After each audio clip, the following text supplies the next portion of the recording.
Something really, really cool arrived today, guys. This package right here is from Starizona. I ordered this Thursday afternoon and it came Monday. So good job, Starizona, for the quick ship out. This is actually my Apex reducer that I'm going to use on my Z61. I've been into wide field so much that I was like, I need a wider field of view. And why not increase the focal ratio, right? Why not make that scope faster? Plus, I'll be able to use it on my Z73. So, with that, let's unbox it. And I have a really good story about Starizona, guys. So, I was not really gonna buy this reducer because they didn't have a photo of the adapter that I needed to put it on my Z61, right? I wasn't sure if it was going to fit, and a person like me actually needs to see those accessories, and they only have a photo of the Esprit 100 or an Esprit, yeah, an Esprit 100 adapter for the Apex. And I actually would have ordered one a long time ago, but that was what was stopping me this entire time. It's because I couldn't see the adapter that I needed because it needed male threads, right? Anyways, Diana at Starizona, shout out to Diana, thank you for helping me. I talked to her and she said, you know what, I will send you a photo of it. And she actually sent me a video of the adapter. And I'll show you that video. Here it is.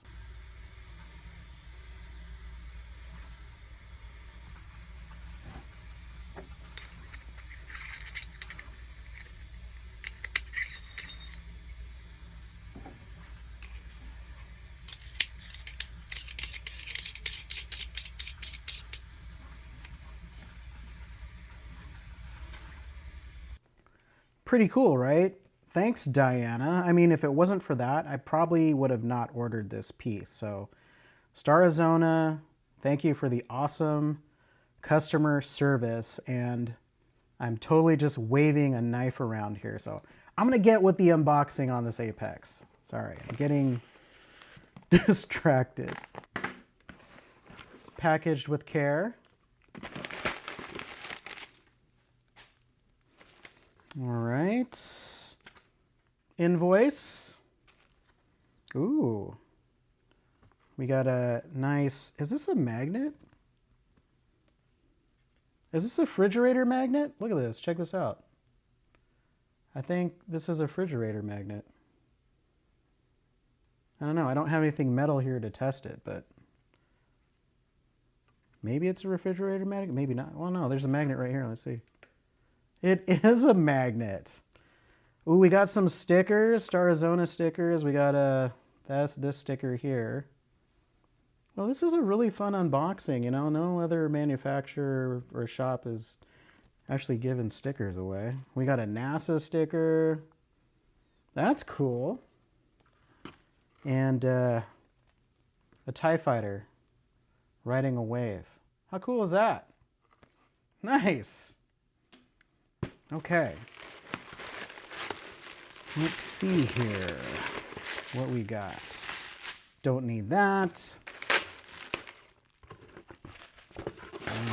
Nothing else in this box, so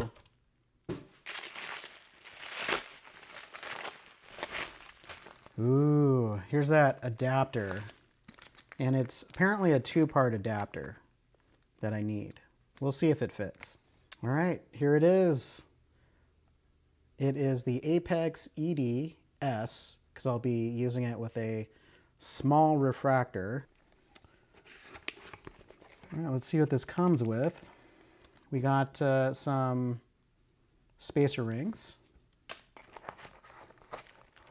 And we have the Apex itself. Ooh, here is what the reducer looks like. And also we got a nice cap on the back. It's the same cap that my Hyperstar came with too. So everything about this is super high quality. All right, should we install it on my Z61? I think we should. So I'm assuming the Apex screws in like this, right? Oh. And this goes here. Oh. Clever design. And here it is, all put together. And this should just screw right into the Z61. It should just drop right in. It just dropped right in.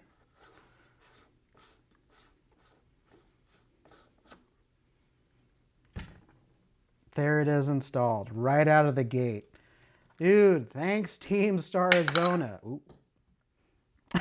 Thanks Team Starizona. Oh my goodness. I have a super fast refractor right now. Tiny, tiny refractor. You know, I was talking to Diana. She kind of laughed because of what I was trying to put it in. But let's see. Let's see how much this speeds things up by. So I currently shoot at an f ratio of 5.9. So 5.9 times 0.65, that brings it down to a focal ratio of 3.8. That's like, that's twice as fast as what I've been shooting at right now. Let's see here. Let's get some Scope Wizard out. I think it's twice as fast, but let's see. 5.9 and 3.8. Oh, it's actually more than that. It is a photographic speed boost of 2.4 times. Almost 3 times faster at gathering light than my stock William Optics field flattener. Or scope natively. That is a lot. All right, so we need to figure out backfocus, and fortunately Starizona has figured that all out for us. So let's take a look at that. All right, guys, before we start imaging on our first night, we need to talk about backfocus. Now, luckily, Starizona did a lot of the legwork and gave us some backfocus numbers for us to work from.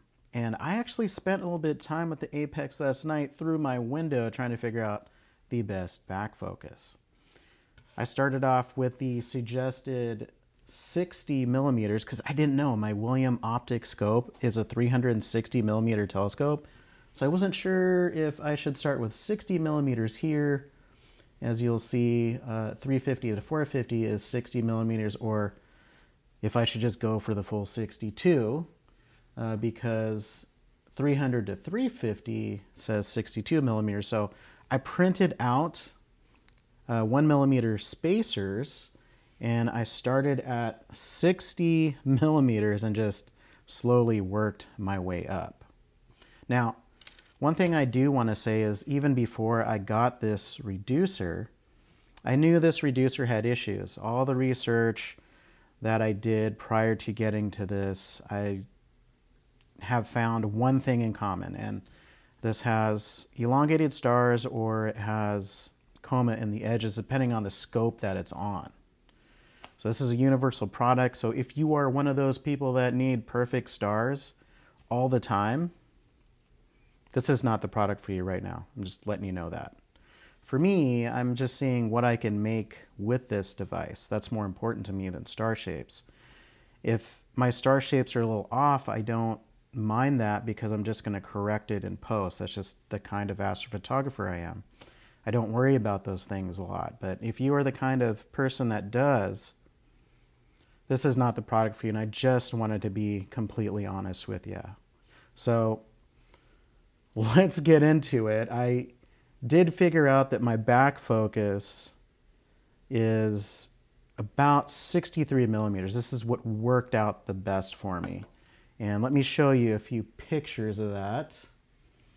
I got this on PixInsight here, and this right here is 60 millimeters.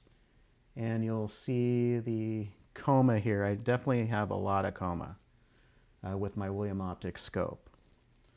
And as I slowly made my way up, I decided to stop at 63 millimeters. So this is what 63 millimeters looks like. And you'll see it did correct it quite a bit. And these are not debayered at all. These are just single subs from my 071. So I think I'm going to keep it at 63 millimeters because it's right at the point where the stars are going to form this radial pattern. And once it starts to do that, that means you've gone too far. You've given it too much back focus. So I'm going to stop right there. Although this isn't bad either. You know, Blur Exterminator will correct for each of these, so I'm not too worried about it. Okay, now that we got that out of the way, what type of target are we going to shoot? Well, here's what I propose. And here's Stellarium. And I think with our new focal length, right, reduced 0.65 times, I mind you. That is a lot, all right? Like I said, we're asking a lot from this thing. We are what is this? We are reducing our focal length down to about 234 millimeters. And we're also reducing the focal ratio down to 3.8, f3.8. So that's pretty fast for this little refractor.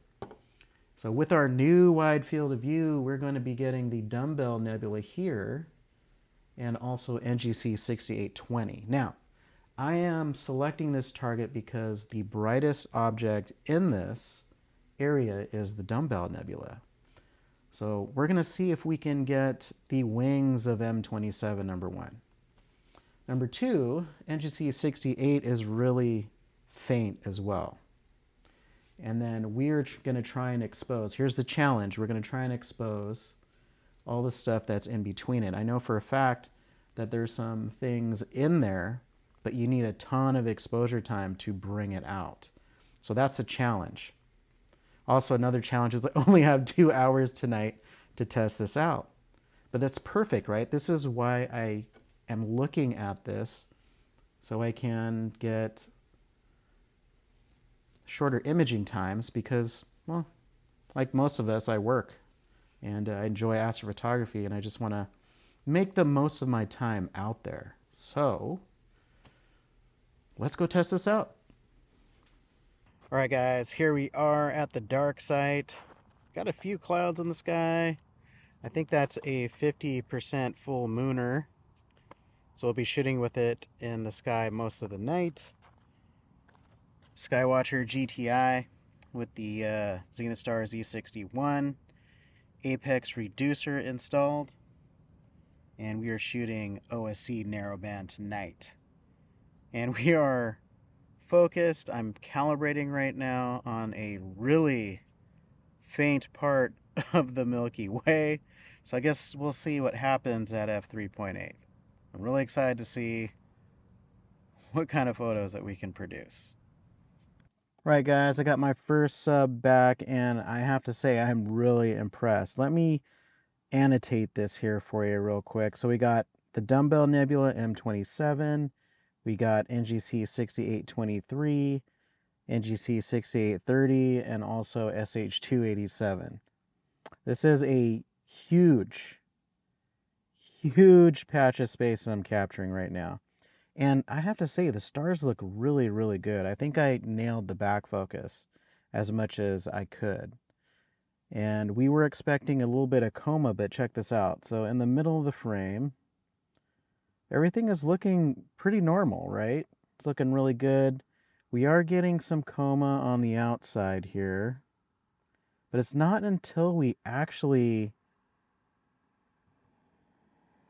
zoom in really, really tight. I mean, I am up on these to see it. And let's take a look at the top corner, and this is the worst of it. I really think that BlurX is going to take this in the rest of the way. So I'm really actually surprised and impressed with the correction on the Apex. It's really, really good. One other thing here is we have some vignetting, and we were also expecting vignetting here, but it's nothing that flats aren't going to be able to correct. So we're definitely going to take flats tonight. I'm really excited to see how this turns out. I think we're getting a ton of data. I can see a lot of the HA signal here. It's faint, but I see it throughout this entire frame. So, cool. Well, I'm just going to keep shooting and see what we get. Man, look at this moon, guys. It's beautiful for a work night. I really need more nights like this. I feel like the summer has just gone by so fast. And have I mentioned it's really windy out right now? And the Skywatcher GTI is just rocking it. I'm really surprised with that little mount too. But man, sure is beautiful out here. So I'm noticing something in my O3 frames. Check this out. Now, if we zoom in close to the Dumbbell Nebula, very faint. I don't know, I could be imagining it, but it looks like the wings of M27 is there. I think I'm getting the wings of M27 right now. Very faint, but I think I'm getting them in this 4-minute subframe. Well, I think that's it for tonight. I'm taking my flats, and I gotta go home and go to bed. Gotta work in the morning. Gotta be all responsible. So, 2 hours of exposure time. Hopefully, I'll be able to stack this by the weekend, and we'll see how well our little Apex reducer did.